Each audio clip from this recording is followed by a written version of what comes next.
За 3 дахь мянганы 18 дугаар оны хаврын наран тэнцлийн энэ нарлаг сайхан өдөр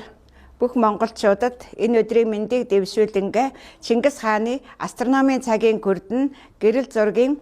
үзэсгэлэнг нээсэнг та бүхэнд дуулахтаа таатай байна. Тэгэхээр Чингис хааны астрономийн цагийн хүрдэн гэж яг юу байдгийг өнөөдөр хүртэл хинч төсөөлөхгүйгээр саран он тоололд хамаарч ирсэн учраас энэ үзэсгэлэнг бид нар олныг хүртэл болгон гаргахаар төлөвлөж нийтэд дэлгэн харуулж байна.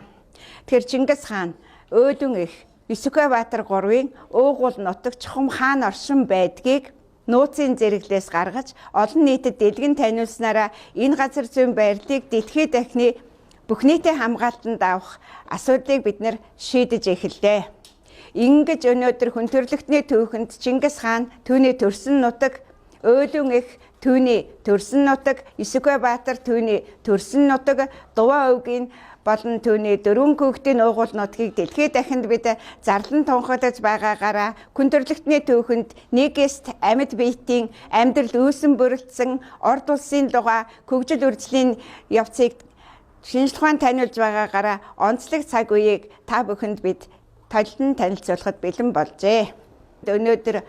алтан модны доор үгсэн гамжуулж чадах үгшгүй мөнхийн орон болох Зүч хааны алтан ордын улс, Бат хааны алтан ордын улсын газар зүйн байрлалыг дэлхийд танилцуулснаар орд улсын түүхэнд алтан мөнгөн орд улсын түүхийн шинэ үеийг эхлүүлж байгаа нь дэлхийд дахинд дорны соёлд их болсон 6 зүйл хамаг амьтны тусын тулд 6 дахь нь дуусаж загсны 90 үе төгсгөл болсны цаг мөч дээр алтан бомбын орд улсаас алтан бомбын орныг түүхийг таниулж байгаа үйл хэрэг та бүхний өмнө дэлгэгдэж байна. Хүн төрөлхтний загсны эрнээс бомбын эрдэнэ шилжих шинэ нэрнийг бэлэгдэж өрний хүн ухааны судлаач Эрдэнэ чимэг нь олон жилийн нүүр их хөдөлмөрийн үр дүнгээ түмэн олондоо сонирдуулахаар сонирхолтой үзэсгэлэн 3 сарын 23-наас 25-ны хооронд хувьсгалын музейд гаргаж байна. Тус үзэсгэлэн нь сэтгэгч гүн ухааныг судлаач нарт гарын авлага болохоос гадна дэлхийн хөгжлийн гарцыг олох шинжлэх ухаанч инновацийн төвшөнд хийгдснээрээ эрдэмтдийн анхаарлыг татсан гайхамшигтай үзүүштэй уншиж судлахаар цогц бүтээл болжээ.